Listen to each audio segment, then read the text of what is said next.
Jess was visiting her friend in her East Dallas home on July 12, 1999. About 7 p.m. in the evening, they heard the doorbell ringing and opened the door.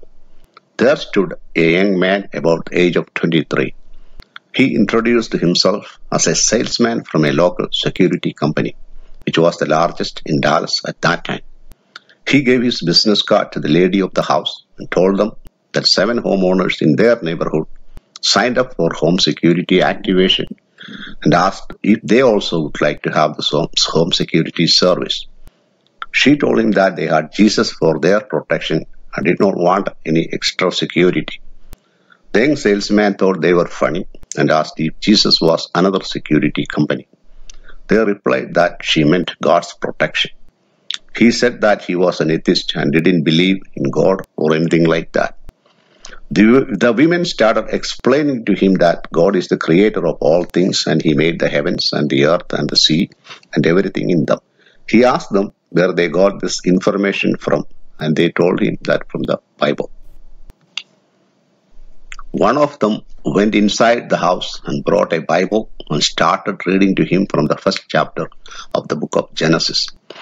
After listening to that for some time, he interrupted, asking who wrote all that, and they replied, Moses. He said Moses could have been another man just like him, and he could have made it all up. They told him that Moses was a prophet of the Most High God, and he wrote it by the inspiration of God, and he said, you people are funny. As the conversation went on, the salesman got very upset, and at one point he raised his voice and challenged the women, saying, if there is a God, let him give me a sign right now. Both women looked at each other, not knowing what to say. Jess then told him that he would be tempting God by asking him for a sign. As soon as she spoke this, his phone began to ring.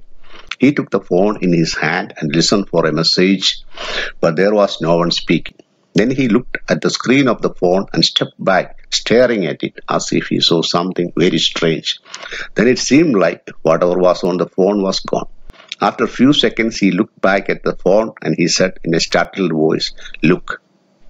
Both women looked and they saw it written on the phone screen in bold capital letters, Jesus is Lord. Jess's friend took the phone from his hand and again the writing appeared on the phone screen that she was holding, and then it disappeared.